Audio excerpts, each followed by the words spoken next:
such as a cost. Well, death would have been practically instantaneous. From the temperature of the body and other factors, I placed the time of death at not less than 1 hour previously, no more than, say, an hour and a half, which is to say between the hours of 9:30 and 10 p.m. Now, had Miss French struggled with the adversary at all? There was no evidence that she had done so. I should say, on the contrary, that she had been taken quite unprepared. Doctor, where on the head had this blow been struck? There was only one blow, was there not? Only one blow at the left side, at the asterion. I beg your pardon, where? The asterion, the junction of the parietal, occipital, and temple bones. Yes, and in layman's terms, where is that? Behind the left ear. So, would that indicate that the blow had been struck by a left-handed person? It's difficult to say. I should say by the position of the wound, it appeared to have been struck directly from behind because the bruising ran perpendicular. But it's impossible to say whether it was delivered by a right-handed or left-handed man. Well, we don't know yet that it was a man, Doctor. But you would agree, would you not, that from the position of the blow, if in anything at all, it's more likely to have been delivered by a left-handed person? Possibly so, but it's difficult to be certain. Okay. Now, at the moment the blow was struck, would blood have likely gone onto the hand or arm that struck the blow? Yes, certainly. And only on that hand or arm? Well, probably only on the hand and arm, but I would prefer not to be dogmatic. Quite so, Dr. Wyatt. Now, would great strength have been needed to strike such a blow? Yeah, from the position of the wound, no great strength would have been needed. So it would not necessarily be a man that struck the blow. A woman could have done so equally well. Certainly. Thank you. Thank you, Dr. Wyatt.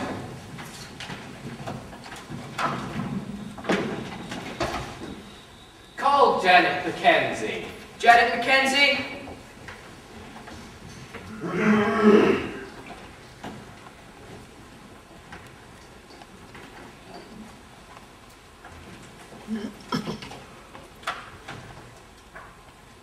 Left hand on the Bible, please.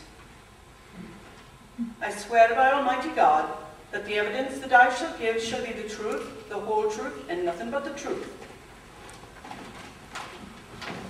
Your name is Janet Mackenzie?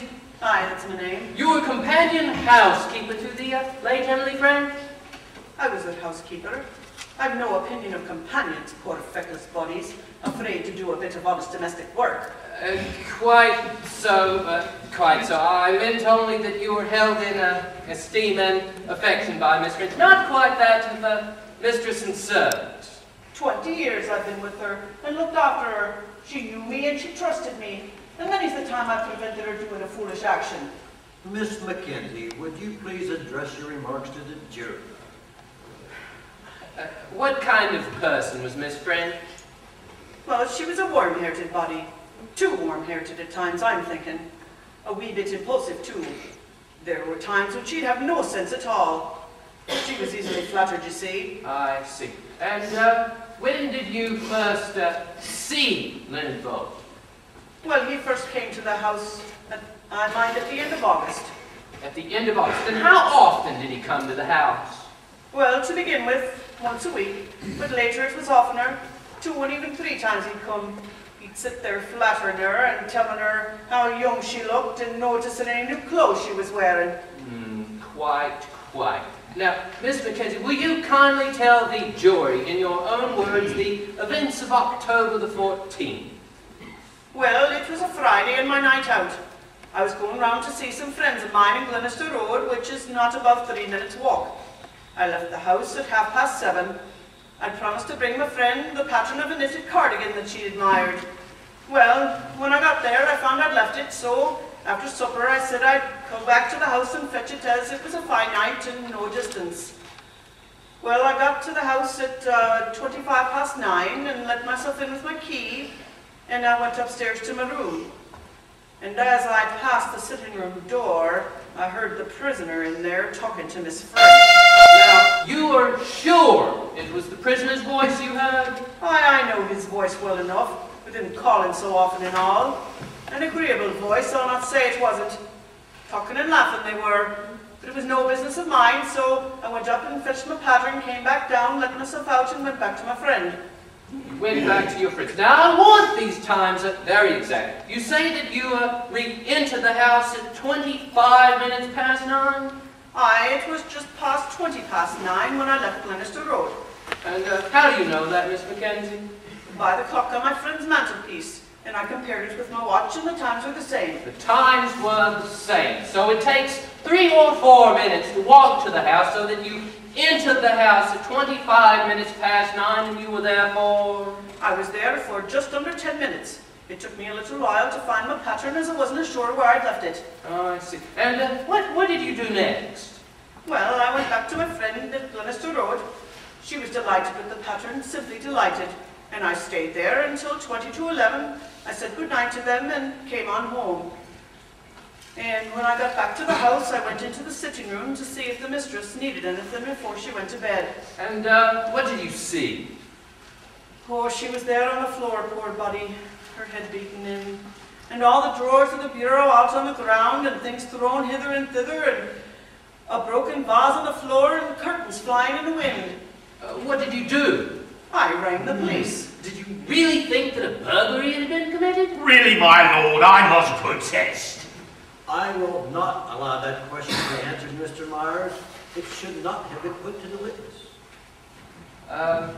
Miss Mackenzie, let me ask you this then. What did you do after you telephoned the police? I searched the house. Whatever for? For an intruder. Did you find one? I did not, nor any sign of disturbance save in the sitting room. I see. And what did you know about the prisoner, Leonard Vole? I knew he needed money. Had he ever asked his friends for money? Oh, he was far too clever for that. He was far too clever for that. Had Mr. Vole ever helped Miss French with a business affairs, income tax returns, for instance? Aye, not that there was any need of it. Well, what do you mean by not any need of it? Well, Miss French had a good clear head for business. She had a good, clear head for business. And were you aware of what arrangements Miss French had made for the disposal of her money in the event of a death? Well, she'd make a will as the fancy took her. She was a rich woman with lots of money to leave and no near relatives. It must go where it'll do the most good, she'd say. Once it was to orphans she left it, and once to a home for elderly persons, and another time to a dispensary for dogs and cats. But it always came to the same in the end. She'd quarrel with the people and come home and tear up the will and make another. And when did your mistress make her last will? She made it on October the 8th. I heard her talking to Mr. Stokes, the lawyer, saying that he was to come tomorrow, that she was making a new will. He was there at the time, the prisoner, I mean, kind of protesting, saying, no, no. And the mistress, she said, oh, but I want to, my dear boy, I want to. Remember how I was almost struck by a bus? It could happen at any time. Yes, it could.